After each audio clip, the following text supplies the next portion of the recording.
अभी हम बैठे हैं डॉक्टर रंजीत मेहरानिया के पास में, जो कि डिप्टी डायरेक्टर उप निदेशक हैं पशुपालन विभाग के जिला नीमका थाना के।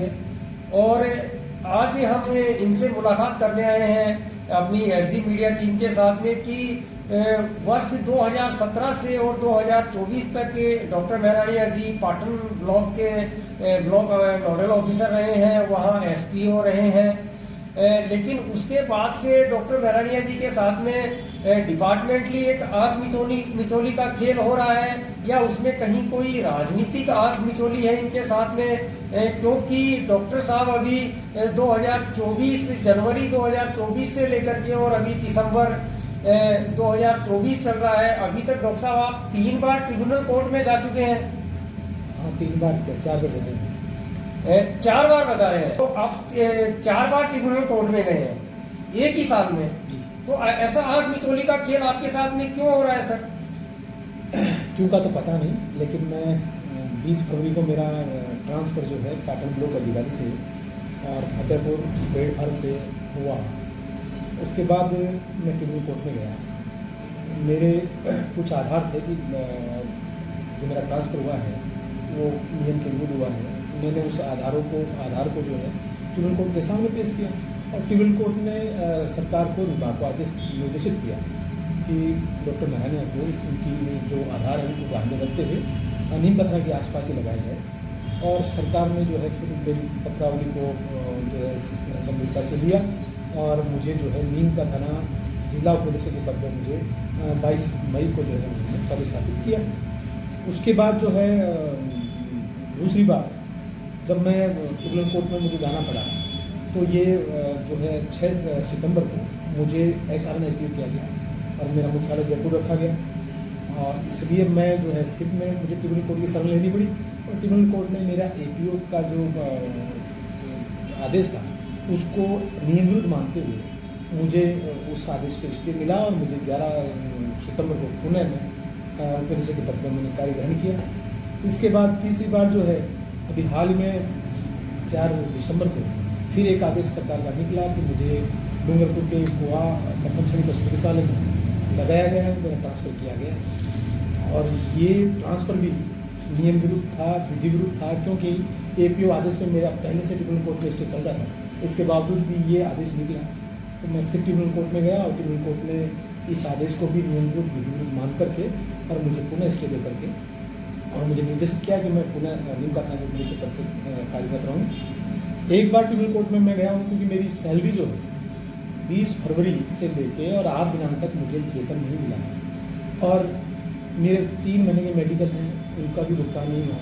इन दोनों प्रकरणों को लेकर के मैं ट्रिब्यूनल कोर्ट में गया और 11 नवंबर को ट्रिब्यूनल कोर्ट ने विभाग को आदेशित कर रखा है कि 1 माह में मेरी समस्त सैलरी और मेडिकल के भुगतान का कार्य वो करें। और 11 दिसंबर तक ये जो है आदेश में उन्होंने लिखा हुआ, 11 दिसंबर का इंतजार कर रहा हूँ।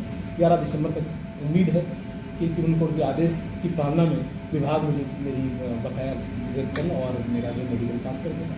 नहीं डॉक्टर साहब, हम तो ये पूछना चाह रहे हैं कि ये जो आग मिचोली का खेल है ये डिपार्टमेंट आपके साथ में क्यों खेल रहा है? क्योंकि डिपार्टमेंट आपका तबादला करता है, डिपार्टमेंट आपको एपीओ करता है, डिपार्टमेंट आपकी तनख्वाह रोक लेता है, तो लेकिन ट्रिब्यूनल कोर्ट जो है उसका न्यायाधीश जो है वो आपके पक्ष में फैसला देता है। तो ये आग मिचोली का खेल डिपार्टमेंट और ट्रिब्यूनल कोर्ट के बीच में क्या है? ये सब क्या है और क्यों है? ये मुझे भी समझ में नहीं आ रहा। मैं अच्छे से काम कर रहा हूँ, कोई विभागीय जांच मेरे खिलाफ पेंडिंग नहीं है। मेरी स्वयं की गाड़ी, स्वयं का वाहन और स्वयं का ड्राइवर और स्वयं का पैसा लगा करके पूरा क्षेत्र में भी जाता हूँ, गौशाला को भी संभालता हूँ, संस्था को भी विजिट करता हूँ और मैंने इस ऑफिस को भी तैयार किया है। जबकि नए जिलों को लेकर 1 रुपये का बजट सरकार ने अभी नहीं दिया है। इन सबके बावजूद भी मैं जेब से पैसा लगा के और व्यक्तिगत रूप से जो है विभाग में गौशालाओं और संस्थाओं को जो है अपडेट करने का काम कर रहा हूँ। तो मुझे लगता नहीं कि मेरे काम से किसी को शिकायत होगी, ना कि सरकार को होनी चाहिए, ना कि विभाग को होनी चाहिए। इसके बावजूद भी मेरे साथ ऐसा हो रहा है, वो मुझे भी समझ में नहीं आता ये क्यों है। लेकिन जैसे गोवंश को लेकर के, गौशालाओं को लेकर के जहाँ तक हम क्षेत्र में रिपोर्टिंग करते हैं, नीमका थाना जिले में रिपोर्टिंग करते हैं, तो आपके प्रति थोड़ा सकारात्मक पहलू ही सुनने को मिलता है कि आप गोवंश के प्रति भी या उनका जब भी इस तरह का कोई हादसा होता है तो आप एक त्वरित उस पर विभागीय कार्रवाई भी अमल में लाते हैं। इसको लेकर के आप क्या कहेंगे? ये समाज सेवा का तो भाव मेरे जीवन में बचपन से ही है और मैं समाज सेवा के काम भी मैंने खूब किए हैं। कोरोना काल में भी मैंने जो है बहुत राहत कार्य जो है मेरी संस्था के माध्यम से, टीम के माध्यम से मैंने किए हैं।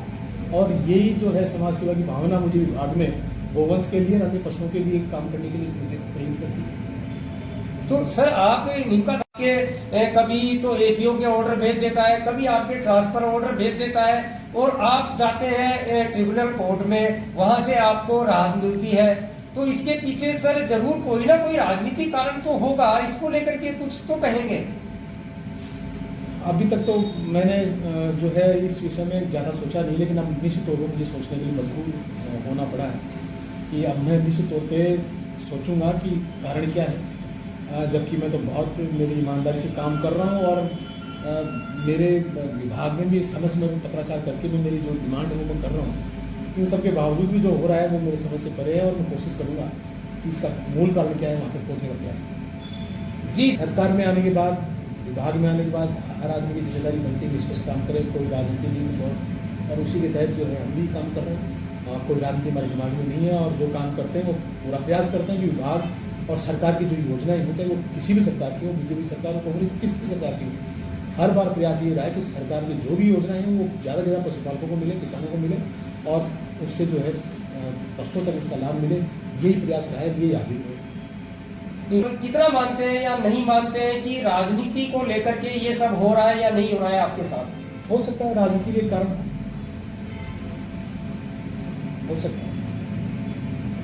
रंजीत मेहरानिया थे शायद कुछ संकोच कर रहे हैं कहते हुए कि हो भी सकता है और नहीं भी हो सकता है, लेकिन अगर डिपार्टमेंटली सर ऐसा होता तो फिर ट्रिब्यूनल कोर्ट आपको स्टे भी नहीं देता और आपके पक्ष में फैसला भी नहीं रखता। अभी मिले हम डॉक्टर मेहरानिया से और संकोच में रहते हुए ही हम अपने एपिसोड को यहाँ पूर्ण विराम देते हैं।